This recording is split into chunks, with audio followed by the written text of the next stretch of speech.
Esclavage moderne, dumping social, conditions de vie inhumaines, des expressions très graves qui s'adressent de plus en plus souvent à certaines entreprises de construction, même ici, au Luxembourg. Le dumping social ne se limite pas à des sociétés étrangères. Pendant plusieurs semaines, nous nous sommes immiscés dans le monde de la construction et avons eu l'occasion de faire quelques incroyables découvertes, dans le cadre d'un chantier commandé par l'État. On nous paye 7,50 €. Ou à l'intérieur d'une petite société de rénovation dans laquelle nous nous sommes infiltrés. Si je te donnais un logement et à manger et tout, je ne pourrais jamais aller au-delà de 1 000 € net. Quelle est la réalité du problème dans le secteur de la construction au Luxembourg? Quelles sont les conséquences pour les personnes concernées? J'ai peur pour l'avenir si effectivement rien n'est entrepris et si la situation n'est pas réglée. L'esclavage moderne existe-t-il vraiment au Luxembourg?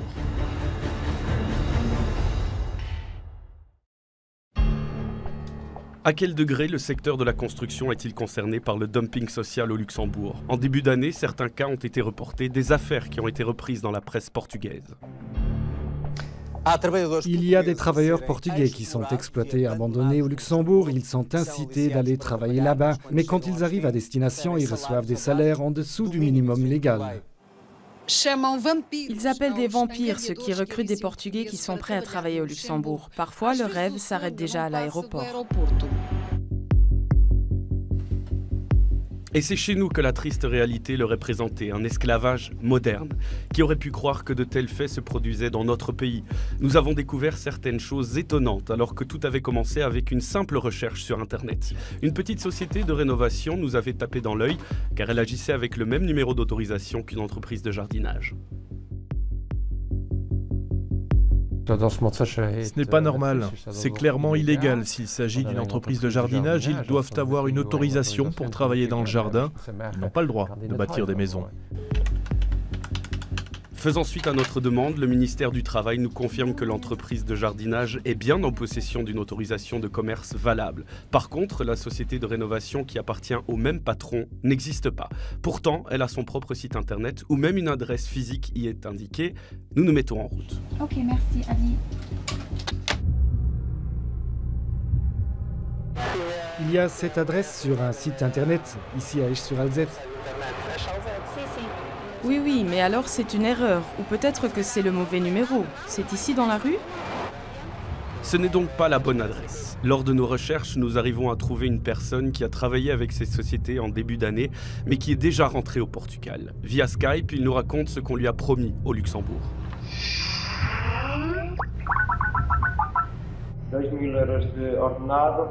2 000 € de salaire. Mais je n'en ai pas vu la couleur. Un contrat. Il a dit que je peux en signer un quand j'arriverai. Que des mensonges. Les syndicats ne sont pas étonnés et même au courant qu'un certain nombre de personnes sont recrutées de cette façon au Portugal. Il y a un groupe de gens qui recrutent les travailleurs là-bas. Ils sont dans une situation difficile, il y a la crise, il n'y a plus de travail dans la construction et bon, ils essayent de venir. Ils arrivent chez nous en espérant trouver du boulot, un meilleur salaire qu'au Portugal et même parfois l'espoir d'un meilleur avenir, des arguments qui sont souvent exploités.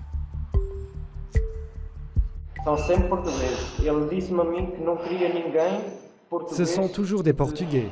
On m'a dit qu'ils ne voulaient pas de Portugais qui ont déjà travaillé au Luxembourg.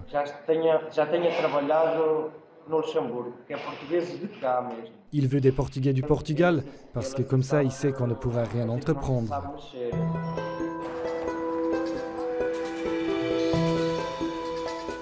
Nous avons donc demandé à un collaborateur portugais de s'équiper d'une caméra cachée et d'aller se présenter au patron pour que nous puissions en savoir plus sur les conditions d'embauche. Bonjour, je suis à la recherche d'un emploi. Je viens d'arriver il y a quelques jours du Portugal.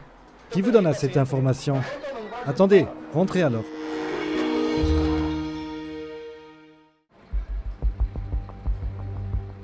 Le dumping social existe-t-il seulement dans les petites entreprises au Luxembourg? Les grands chantiers sont-ils aussi concernés? Un informateur nous a fourni une piste plus concrète et nous a conseillé d'aller inspecter le chantier à la Polformillen d'un peu plus près. Un chantier subventionné par l'État, voire même un cofinancement de l'Union européenne. Un de nos collaborateurs équipé d'une caméra cachée s'y rend et s'adresse au premier ouvrier qu'il rencontre. Excuse-moi. Tu parles portugais? Tu travailles quoi? 8 heures par jour ou bien? 10 heures par jour. 10 heures. De 7h30 à 18h. Et ils payent bien ici ou quoi? Oh, nous on est à 7h30. Vous travaillez pour quelle boîte? Oh pauvre. Vous n'êtes pas tout seul alors, vous êtes plusieurs. Celui qui est là, les deux, avec des casques bleus. Et les autres, ils sont en bas. Assez étonnant que le premier ouvrier que nous rencontrons sur ce chantier ne gagne même pas le salaire minimum. Si on fait des recherches précises, on risque évidemment de trouver ce qu'on cherchait. Il faut bien se rendre compte que l'ITM, ce n'est pas la CIA ou le FBI. L'ITM, l'inspection du travail et des mines, est l'organisation qui peut déclencher les démarches nécessaires en cas de besoin, que ce soit sur le terrain ou par après dans l'élaboration du suivi du dossier. Voilà, c'est bon. Merci.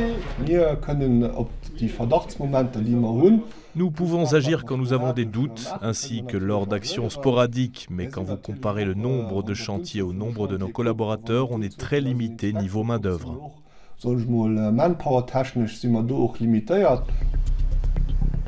C'est avec l'ITM que nous voulions nous rendre à nouveau sur le chantier de la Polfamiljen afin d'approfondir nos investigations, procéder à un contrôle pour vérifier si d'autres ouvriers sont concernés.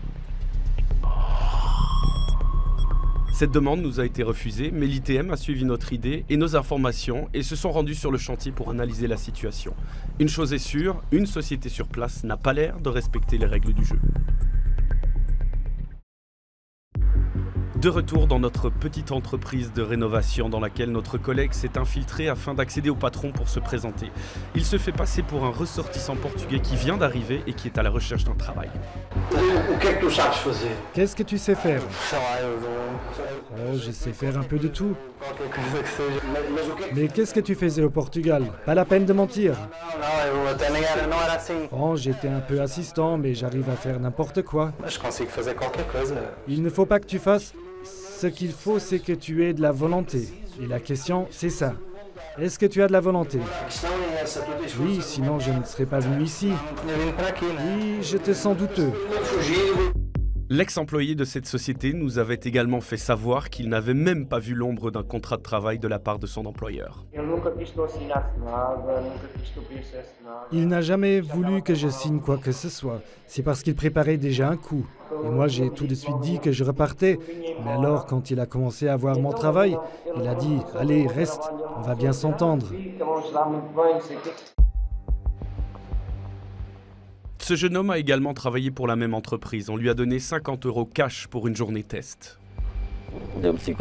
Il m'a donné 50 € pour 11 heures de travail. Il ne m'a pas demandé si ça allait. Et moi, je lui ai dit, écoutez, j'ai fait 11 heures et je pense que 50 €, c'est pas juste. Et lui, il a affirmé que c'est comme ça qu'il paye les nouveaux, les jeunes gens comme moi. Qu'il y avait de toute façon déjà quelqu'un à ma place, à qui il allait payer la même chose, et qu'il y en avait encore un autre sur le point d'arriver. Notre collaborateur en mission secrète va donc essayer de savoir dans quelles conditions il pourrait se faire embaucher.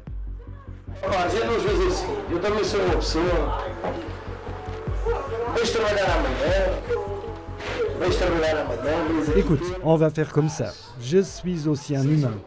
Tu viens travailler demain, tu viens ici nous rejoindre à 6h15, ici, devant, et on va essayer. Si tu as envie, si tu aimes bien... Bon, je ne promets pas de te donner plus de 50 €. Tu vas essayer, tu vas voir.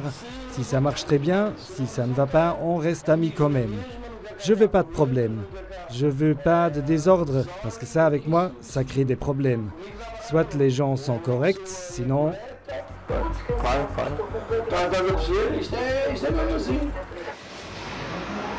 Le fait de rémunérer une personne en noir, ne fût-ce que pour une journée de test, est totalement illégal. Il faut rajouter à cela que le secteur de la construction est contrôlé par un contrat collectif que chaque entreprise, petite ou grande, doit respecter. Ce contrat prévoit entre autres un salaire minimum de 12,50 € de l'heure et à nouveau, aucune trace, aucune proposition d'un contrat de travail. Il m'a dit qu'il ne faisait des contrats à personne comme ça aussi vite.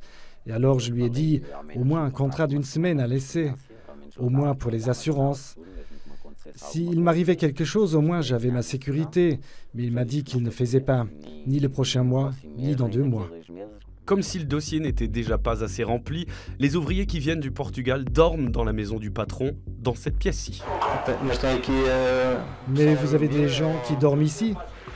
Oh, j'ai ici quelques employés qui habitent là. Ce serait bien si vous aviez de la place. Aujourd'hui, il y a quelqu'un qui arrive du Portugal. L'argument que le patron avance pour justifier les salaires très bas est simple. Il propose même à ses ouvriers de les loger et de les nourrir. Oui, mais avec le logement, après, tu ne gagneras plus la même chose. Et ce serait combien? Vous pouvez me dire les chiffres, plus ou moins? Oh, si je te donnais un logement et à manger et tout, je ne pourrais jamais aller au-delà de 1 000 € net. Le fait de proposer un logement et même de la nourriture à son employé n'est pas interdit à la base. En revanche, le patron n'a pas le droit de lui retirer de l'argent du salaire pour compenser. S'ajoute encore à cela le fait de les loger de cette manière est contraire aux dispositions de la santé et de la sécurité au travail. Certains niveaux d'hygiène doivent être respectés et ne le sont pas dans ce cas précis. L'employeur de l'entreprise de rénovation et de jardinage donne rendez-vous à notre espion infiltré le lendemain à 6h15 du matin. Nous verrons dans quelques instants ce qu'il a découvert.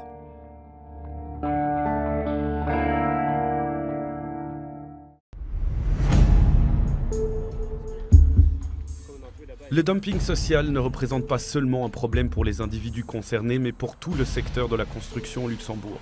On parle ici clairement de concurrence déloyale, une situation qui fait tomber les prix du marché, un gros problème pour les entreprises qui refusent de jouer le jeu. Le problème, c'est que la concurrence est si féroce qu'on ne peut plus participer sans bouger. Les entrepreneurs sont aussi obligés d'offrir des prix très bas car ils doivent faire tourner leur boîte. Et ils entrent dans le marché en proposant des prix trop bas et choisissent un sous-traitant qui va bosser pour ce prix.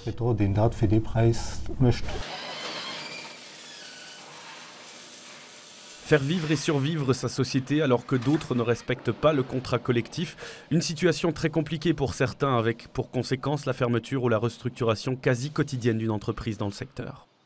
Un plan social, ce n'est jamais simple. Licencier 30 personnes d'un coup, ça fait mal. D'un autre côté, on a changé et on s'est remis en question pour pouvoir avancer. On se rend compte malheureusement que ce n'est pas toujours suffisant et je me fais des soucis par rapport à cela. Des soucis parce que la problématique est bien plus étendue que ce que l'on pense. Même dans le cadre de ce chantier sur lequel nous avons discuté avec un ouvrier qui gagne beaucoup moins que le salaire minimum. L'ITM s'est rendu sur place pour effectuer un contrôle et nous a fait part de ses conclusions. Leurs informations coïncident avec les nôtres.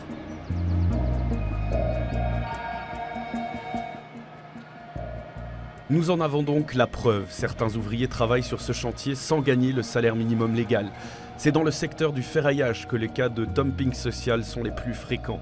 Certaines entreprises se serviraient régulièrement de sous-traitants, ce qui ne facilite pas la tâche dans le secteur de la construction. De nos jours, les entrepreneurs acceptent la mission et passent le boulot à la sous-traitance. Et l'on aboutit à une situation très floue dans laquelle le responsable ne peut plus savoir ce qui se passe vraiment sur le terrain. Une problématique plus que réelle. J'ai rencontré l'entrepreneur qui m'a tout simplement conseillé de licencier mes employés, d'embaucher des techniciens pour l'encadrement et de choisir de la sous-traitance à l'étranger. L'un s'occupe du fer, l'autre du béton, un troisième pour le coffrage. Je sais que j'aurai du boulot, que mes prix seront corrects et que je vais gagner de l'argent, mais j'aurai licencié beaucoup de monde. On trouve des brebis galeuses un peu partout, au Luxembourg comme à l'étranger. Comment est-ce possible que l'on trouve des ouvriers sous-payés sur un chantier subventionné par l'État? Nous avons voulu obtenir des réponses de la part du responsable de ce chantier.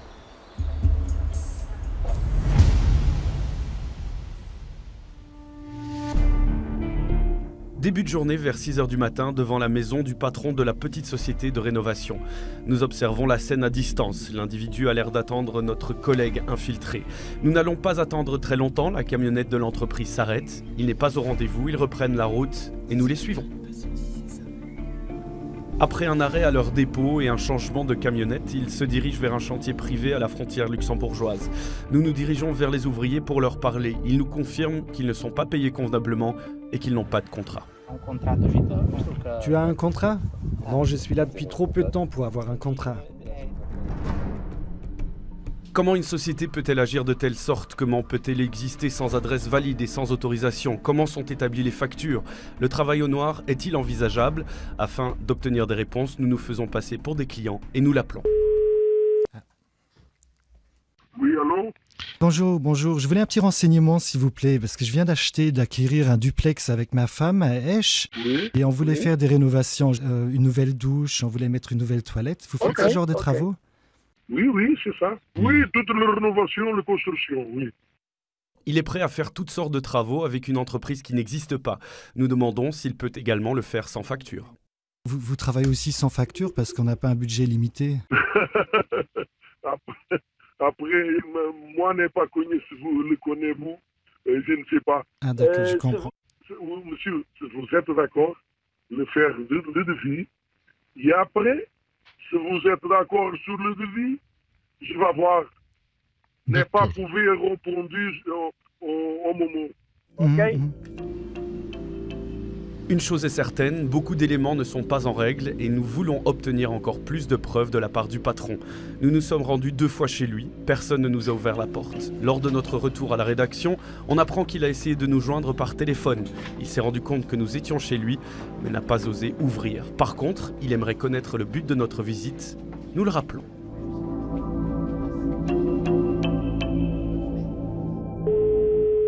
Allô? Oui, bonjour monsieur. Oui, bonjour. Ici c'est RTL, bonjour monsieur. Oui, et qu'est-ce que vous me dites? Vous êtes pour faire le reportage ou pourquoi? Parce qu'on a eu une information, parce qu'il y a aussi des ouvriers qui ont travaillé chez vous qui n'étaient pas très contents. Ah oui, mais ce n'est pas vrai. Il à quelqu'un qui a dit il n'est pas correct, il n'est pas sérieux. Se dire quelque chose n'est pas sérieux. Moi, je travaille bien. Moi, les ouvriers sont contents. Si vous dites non, le problème est de vous. D'accord. Les ouvriers sont contents. Vous logez les ouvriers chez vous aussi? Non.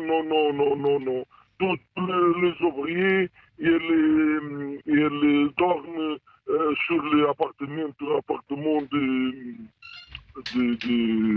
Louis. Moi, j'ai deux entreprises. Oui. Et sur les deux entreprises, moi, j'ai toute l'autorisation. OK? Mais je ne suis pas tout à fait sûr. Monsieur, vous me pouvez appeler. Pour votre GSM. On a essayé de vous rencontrer il y a quelques jours, on est passé chez vous devant la porte. Vous n'avez pas ouvert, monsieur. Non, mais je n'est pas obligatoire. Moi, ouvrir la porte, vous, c'est obligatoire. D'accord. Mais ce que je comprends pas, votre adresse, elle n'existe pas. Oui, il n'existe pas, oui. Merci, bonne journée. Okay? Mais rénovation, excusez-moi, monsieur. Rénovation, est-ce qu'elle existe ou non? Après nous avoir accroché au nez, le patron n'a plus donné signe de vie. Même suite pour Marco qui avait été licencié et renvoyé au Portugal. Il n'a pas encore touché l'argent qui lui était dû, mais il veut revenir au Luxembourg afin de régler ses comptes.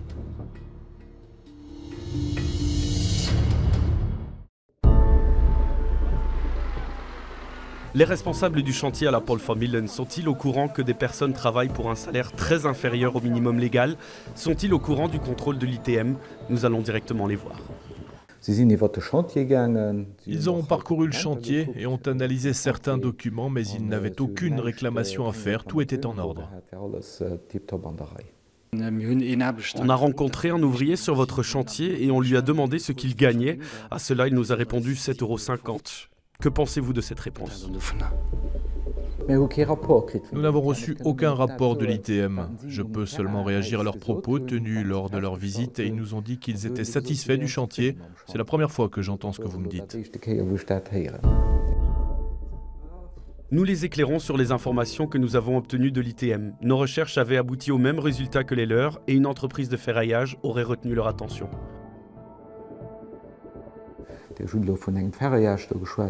On a parlé de ferraillage. Nous payons de grosses sommes d'argent pour ce travail, ils ne sont pas donnés. L'entrepreneur avance toujours l'argument qu'il s'agit d'un chantier complexe, ce qui explique des prix élevés que nous sommes prêts à payer. Mais quand j'entends ce que gagne un ouvrier, je suis surpris. Entre 150 et 180 ouvriers travaillent sur ce chantier en ce moment, répartis sur plus ou moins 20 entreprises différentes. Pour eux, c'est compliqué de garder une vue d'ensemble. Le problème, c'est que ce sont d'énormes chantiers. Le volet social a son rôle à jouer dans cette histoire, mais il passe parfois au second plan à cause de problèmes plus importants comme le volet technique ou autre.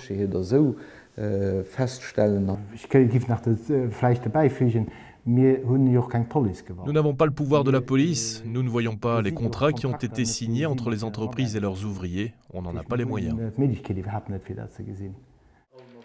La mission de l'ITM commence là où s'arrête leur travail. L'inspection du travail des mines est en train d'établir une enquête détaillée à ce sujet.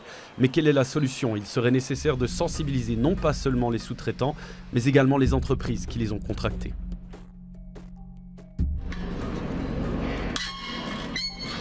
Das ist relativ illusorisch oder auch unfair.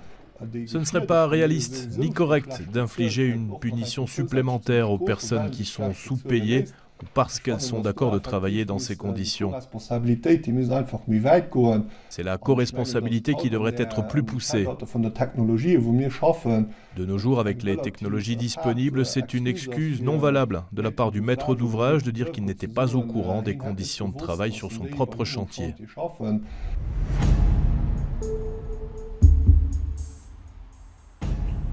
Nos recherches ont clairement démontré que la sous-traitance représente un réel problème au niveau du dumping social. L'entreprise pour laquelle travaille ce jeune homme et qui paye ses ouvriers 7,50 € de l'heure est une entreprise luxembourgeoise, un sous-traitant de la société Assomonta. Et justement, c'est cette société qui avait fait parler d'elle en 2013. À l'époque, on parlait de salaires de 350 € par mois et des conditions de vie carrément inhumaines. Depuis, cette société avait tout fait pour se régulariser, mais ce sont ses sous-traitants qui ne respectent pas ou plus les règles en vigueur.